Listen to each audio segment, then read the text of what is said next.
Sylvester McCoy.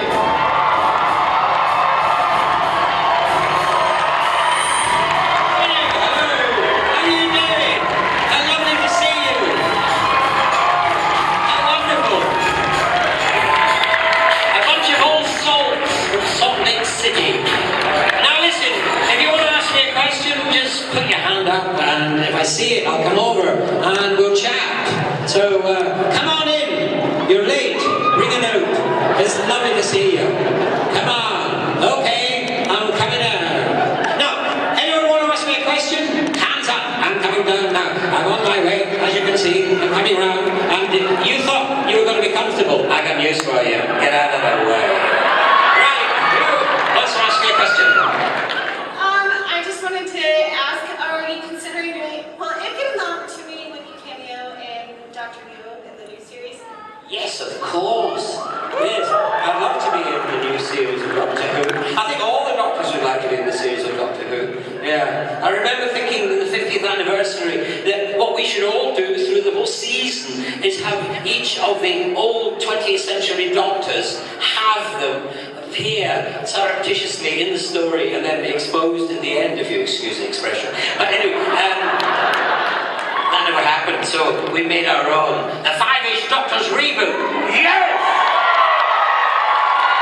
Excuse me, coming through. Move your back. Comfort? No. Hello. Hello. What would you like to ask him? What is your favorite role in any of the TV shows you've been in? Ah, wow, that's a difficult one, because I've done quite a few, really. My first one was way back, about 40 years ago, a thing called Vision On, which I love doing, and I've been continuously off and on television ever since. I did a little show, I'm not sure if you've heard of it, it's called Dr. What's the other word? What is the other word? Yeah, that's the one I've forgotten. And then I enjoyed doing that a lot. That was a great adventure. But that was 26 years ago. Although I'm still doing it because I don't know. Do you know about Big Finish? Have you seen Big Finish? Well, those that do, tell those that don't about it, because I'm still being Doctor Who, as is Peter and all the other 20th century Doctors. We're still being the Doctor in Doctor Who. There was also another thing I did. It was down underneath the world somewhere, upside down. It was really odd, acting upside down, I can tell you. It was called Habit? No?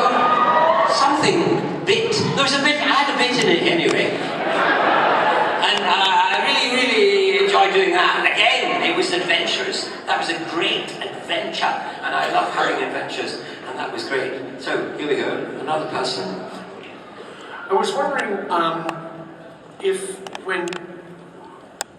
when you went into the Doctor role originally, did you know how big it was going to be? I had no idea. You see, the thing is that in those days, young people here would not believe how we suffered. There was no recording much of Doctor Who. It was only ever shown once in Britain, and then it was lost forever, really. So I saw Doctor Who in the 60s with Patrick Troughton, and then I lost touch with it when I became an actor, and didn't see it again until I was in it. And so I had no real knowledge of it, or what had happened to it, and I had no idea how big it was. Become in Britain, and in America, and Australia, and New Zealand as well. But I had no idea I was going to do this. I mean, this is astonishing. It's now all over the world. I've been to Brazil. It's very big in Brazil. I'm very big in Brazil. There's a lot of coffee in Brazil as well. Anyway, so coffee and Doctor Who and The Hobbit. So no, I had no idea. I took the job because I had a mortgage, and they gave me this dilapidated house. It was all painted blue, and I think it was the same one that they'd had 20 years before. They'd never renewed it because the BBC didn't actually believe it would last. Even when I joined, I was there for the 25th anniversary, and the BBC still didn't realise at last. And here we are. Yes! I love the Five Doctors reboot. I'm just going to say that right away. You're loud. Now for you, Jelly. Jelly babies, the thing about jelly babies is I've never quite worked out how Tom Baker worked with them. Because I used to go and now I don't know that any question.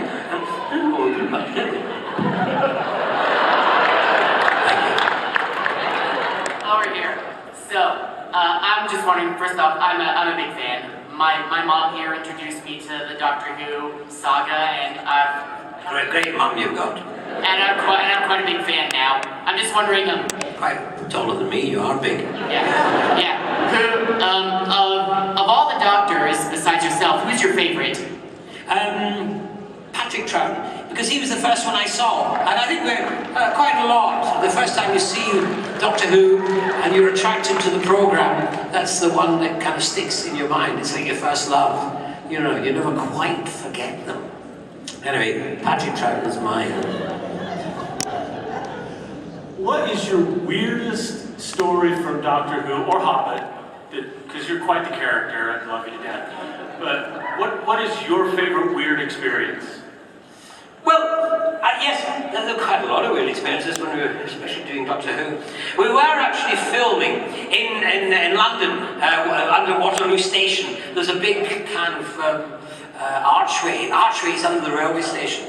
It was Easter Monday. It was the 60th anniversary of the Easter Rebellion in Ireland, when Ireland rebelled against the British Empire and began the slow, tottering decline of the British Empire. Anyway, the IRA were active in Britain at that time. We were filming a Dalek story, two factions, and they were battling in this, under the arches. The pyrotechnic boys in the BBC were all mad. They just wanted to blow up everything.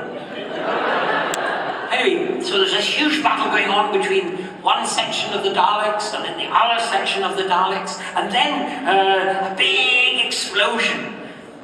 And it was so big, car alarms went off, windows cracked, there was smoke everywhere, and on local radio in London, it was announced the IRA had blown up Waterloo Station.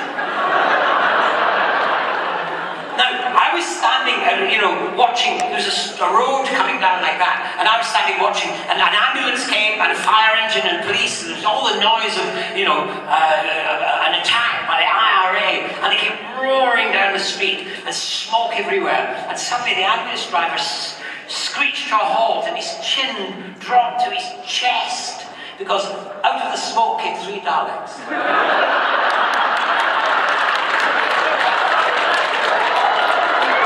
Yes, and the thing was, if you listen very carefully, they were saying, exterminate, boy, exterminate. Maybe they were IRA as well.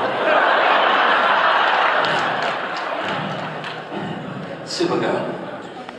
Hi! Well, what's your favorite scene from any movie or Doctor Who episode? I know, favourite scene. Well, that was one of them. Oh yes, I know. It was a bit rude. Anyway, in Survival, I don't know if you remember Survival, they had all these cat people all dressed up, and the actors, actresses, most of them, were dressed up in fun fur, and they had all this makeup, and we were filming in the deserts of Dorset. Now, that's what I call it. It was a big sandpit, mile a mile square and all that. But every time we filmed there, we had a heat wave. It was over 100 degrees Fahrenheit, and it was very hot, uncomfortable. And one of the cat girls freaked out. She couldn't take it anymore. I mean, she ripped off her costume and was last seen running over a sand dune. The only thing was she forgot she was only wearing a thong. And for some reason, that one sticks in my mind. I'm not sure why. One day I'll discover, coming through. I'm just playing easy with people, it's lovely. Hi! Oh my goodness, you're right there. No, okay. If you had the chance back and do one thing on the set of Doctor Who, what would it be and why? What would it be and why on the set of Doctor Who? That's a very difficult one, really. What would I do back on the set of Doctor Who? What was the set of Doctor Who like? It was infinitely variety, really. Oh yes, I suppose, well no, I did achieve that because when I did the the Sylvester McCoy and Paul McGann film, when I did that film, I got the internal workings of the TARDIS that I liked, steampunk, so I was very happy with that.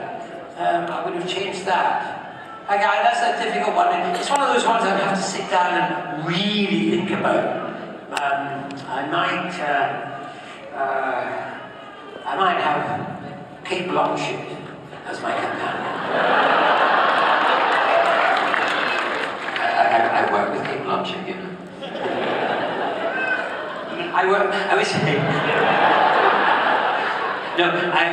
It was the Royal the Royal premiere of the second Hobbit, I think.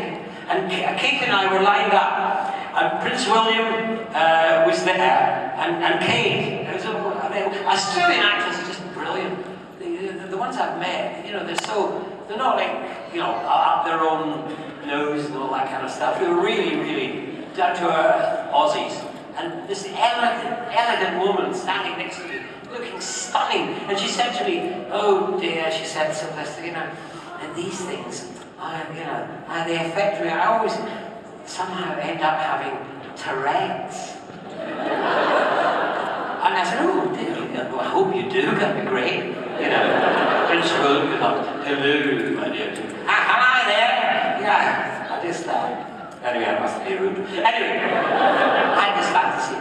But Prince William came up, and all was safe.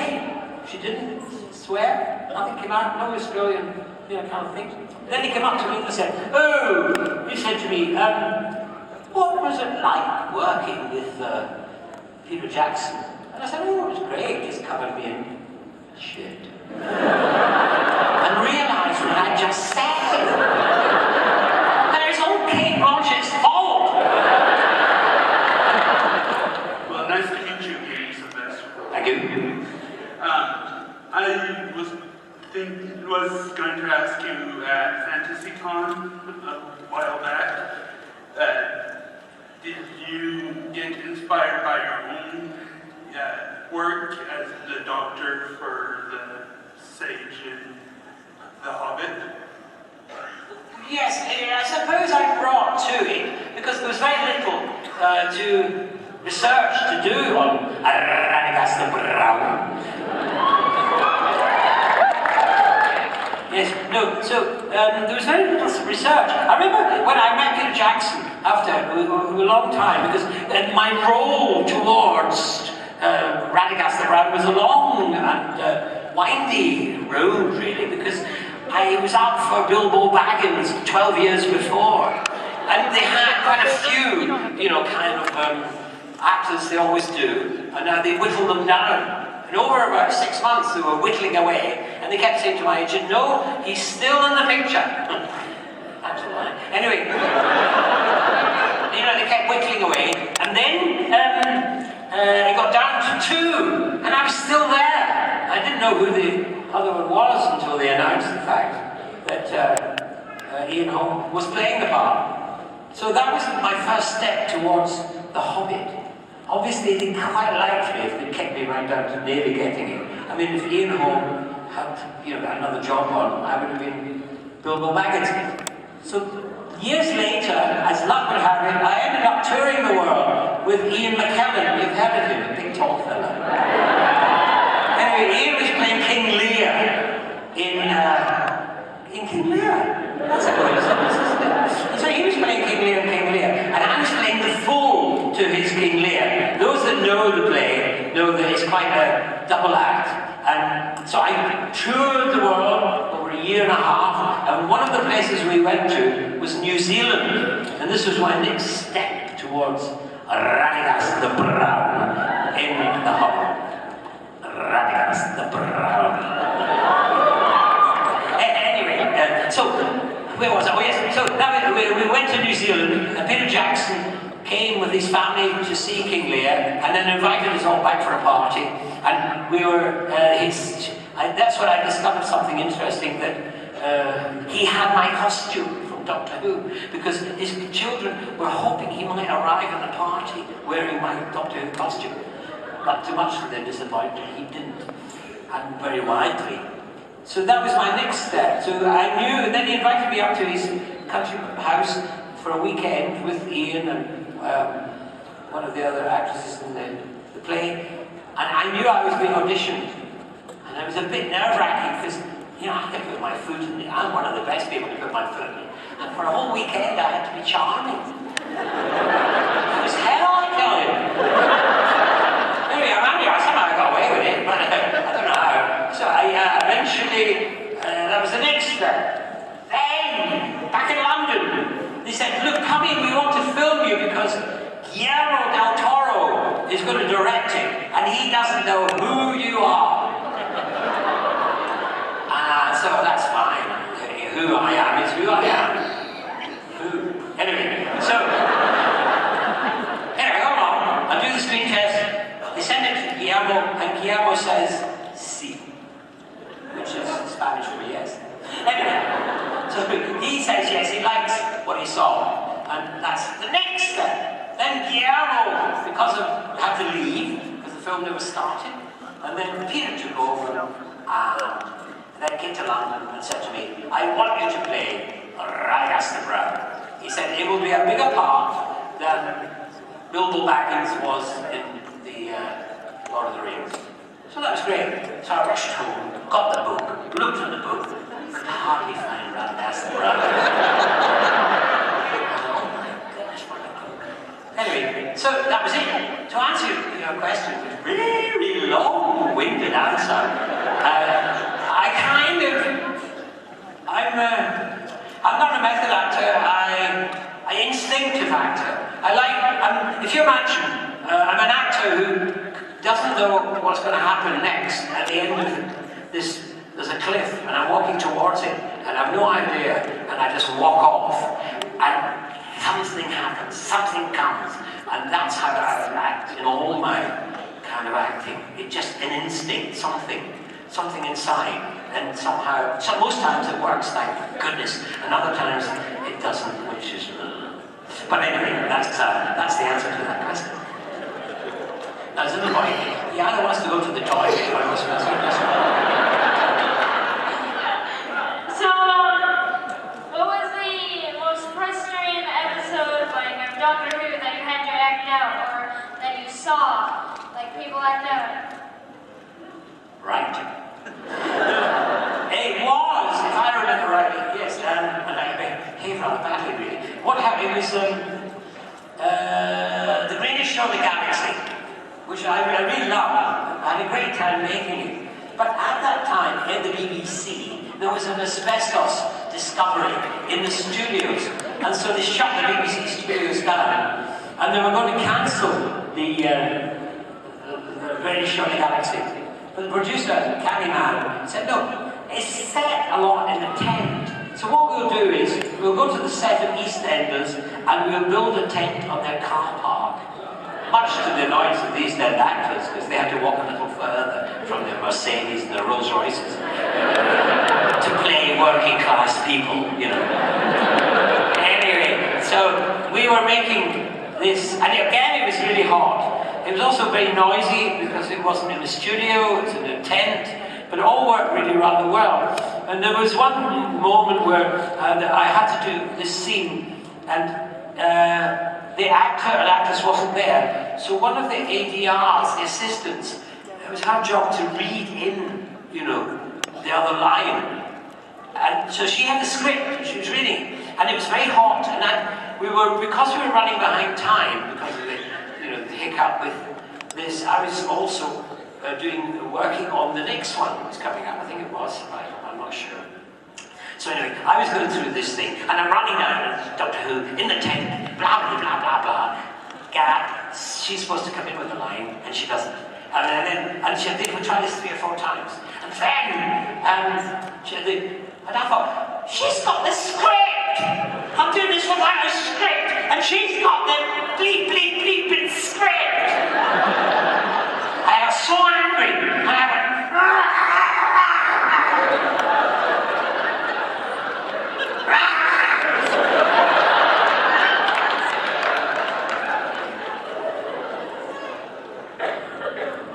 you're not even watching.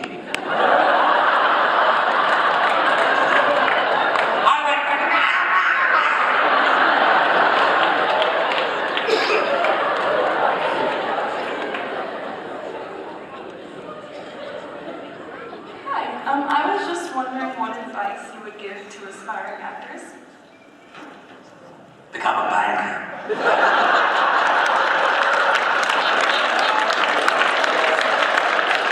Well, it's dedication. Honestly, it's not quite monastic. It's not like becoming a monk. In fact, it can be the opposite. But it has the same kind of mental attitude. You've got to give up everything. That's got to be it. You've got to be selfish in your life and dedicate yourself to the art of it. I mean, I don't know if I've done that, but I know that my son's here. I could ask him. He must likely tell me I have. So I won't ask him because it'd be really scary. No, you really need to give your all over to it, really. It's not a part-time job. It's a full-time job. And it's a very emotional, it's to do with your emotions and to do with physicality. It's a great adventure. I mean, it's a glorious, wonderful adventure. But at the same time, there's a lot of pain and hurt. And actors get treated rather kind of badly by the industry sometimes. You know, even the greatest ones, they can suddenly be pushed asunder because they forget that we're human beings and not puppets. So it's a mixture of all sorts of things, and you've got to be prepared for that. The other thing is learn your lines and try not to bump into the monsters. And that's the other way around. Try to bump into the monsters, otherwise you won't have a story if you're doing science fiction. Yeah, dedication. That's what you need. I never went to drama school. I've changed my mind. I'll be back in a second. I never went to drama school.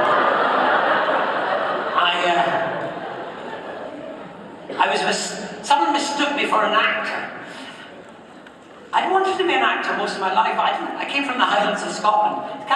It's not, it's a way out, way in the north of Scotland. There's not much theatre work. There's not, I didn't know anything about theatre and how it worked and all that kind of stuff. But I went down to London, and I was the age of 27. I did get a job in the theatre, and I was in the box office, and it was a very creative place. The Stones played there, and I was a bouncer for the Rolling Stones for one night. I stood on the stage with Mick and all the others, and saying politely to anyone who tried to get onto the stage, please, just thank you. It was the Stones concert before they went to Altamar. I don't know if you know Altamar, but it's a notorious one because that was the very first tour into America for the Stones. And the bouncers there, well, they just killed people. That's how you did it. I didn't know that was the trade description, in my job description. I didn't know that I was supposed to bump people off. But anyway, so I was working in the Roundhouse. It's a great place. And there was another actor, an older actor, whose wife worked there in the offices. He used to come in when he wasn't working and collect the tickets I was selling. So that was good. We used to loon around, have fun. Well, he presumed that I was an actor. I never quite told him I wasn't. And then one day, another director, a guy called Ken Campbell, who was a creative genius in theatre, if you want to look him up, he came into the Roundhouse and said, yeah, Brian, I got this wild show. And, someone's looking to I'm looking for a young actor. And Brian said, well, that's the guy in the box office. He's out of his head. So Brian came up and said to me, hey, do you want to join my show? And I said, yes, because I have an inability to say no. And I continuously said, good job, I wasn't a girl. But anyway, I continuously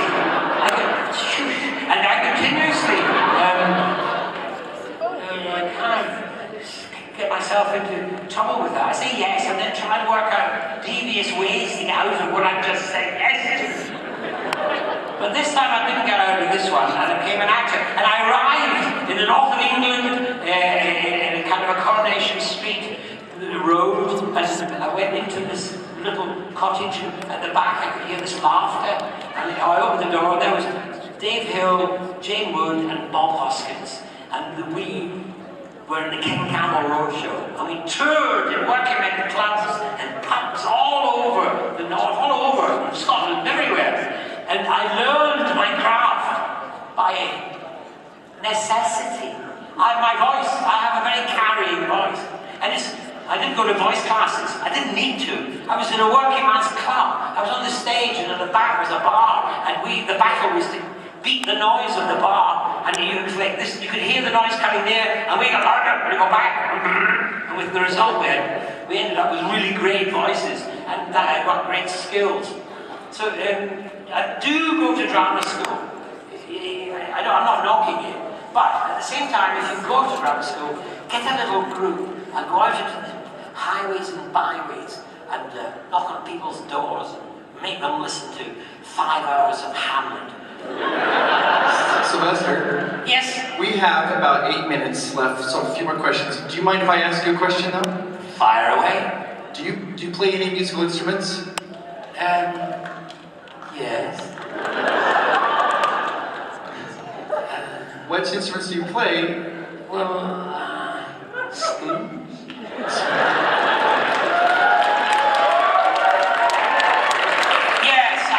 Because when I was in the King Camel Roadshow, everyone else played a musical instrument, and I didn't. And then one night we were in a pub, and there was a guy playing the spoons, and I thought, how do you do that? And he showed me, and so I ended up playing spoons. Now the problem with it is, I need 2 hands. And hello, Supergirl, how are you? Good. You're good. Well, that's good, because Supergirl's always good, isn't she? She's never bad. I'm good. Splendid.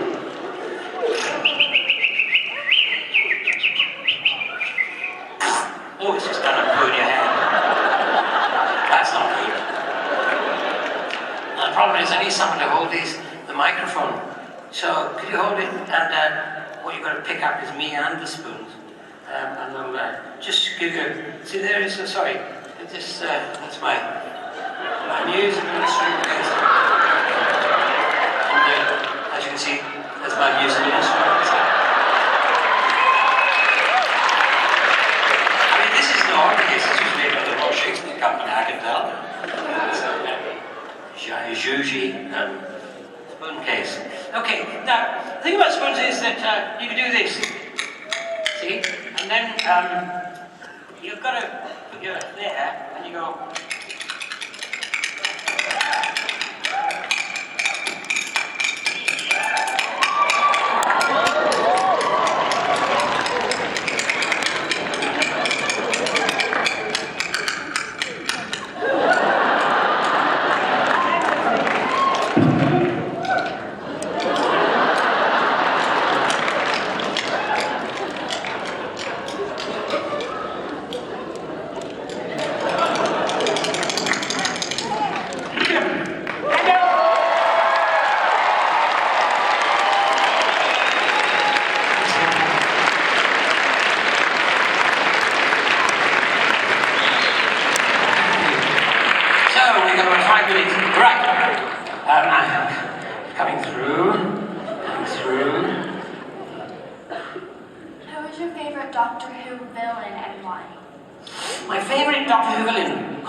until I'd taken on the Daleks. So that was I think when I did that, then I thought, yes, I'm truly the Doctor now. in the days, I was one of the first Doctor to actually experience a Dalek levitating up the stairs. I was the very first one. Up till then, Daleks, one of the jokes was that, well, if they want to come, all we have to do is run up the stairs and they'll never get me. But in one episode I ran the stairs, and much to my horror, the Dalek levitated up after me. Now, we didn't have any technology in the Stone Age when we were making this. So what the BBC did was, they got a real Dalek. They didn't get a cut-out Dalek, they didn't get one made of light material. No, they used a big, heavy Dalek. And then they got scaffolding poles, and they stuck the scaffolding poles, 2 of them, into the side of the Dalek, like that. And then it went through a wall, and then behind the wall was another scaffolding pole that was parallel to the stairs going up. So they put that over there, and then on this end, they got 10 men to actually pull and lift this poor Dalek, and then drag it up this pole, up the stairs. And by the time they got to the top of the stairs, the poor Dalek was throwing up all over the place. I mean, nowadays you just press a button and push, off the Dalek goes. How much time have we got? No one. We've got time for 2 more questions. 2 more questions. Thank you. Hi, during your season, my favorite companion of yours was Ace. I just want to know what your favorite companion was. That's a horrible question. And I'm not going to answer it. Because Bonnie Langford, who I'd worked with in the musical, I used to get married to her every night and twice on Saturdays. Was a great friend. And it was great to arrive in Doctor Who, having a friend there, you know, to welcome me and show me the ropes.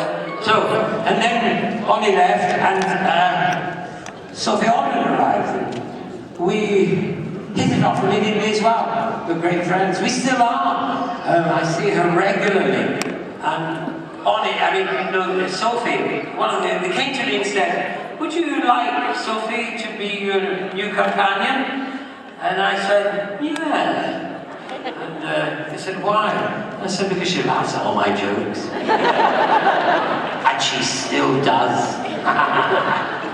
Coming through.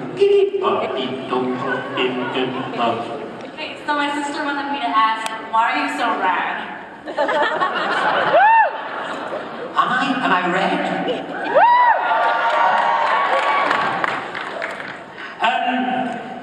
Please, interpreter?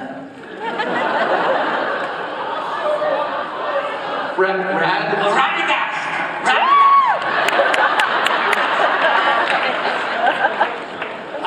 Radical. Because I'm Radagast the Radical. I'm Radagast the Clown. I'm Radagast and Sylvester. And it's now time for me to step down. Goodbye all. Everybody, Sylvester.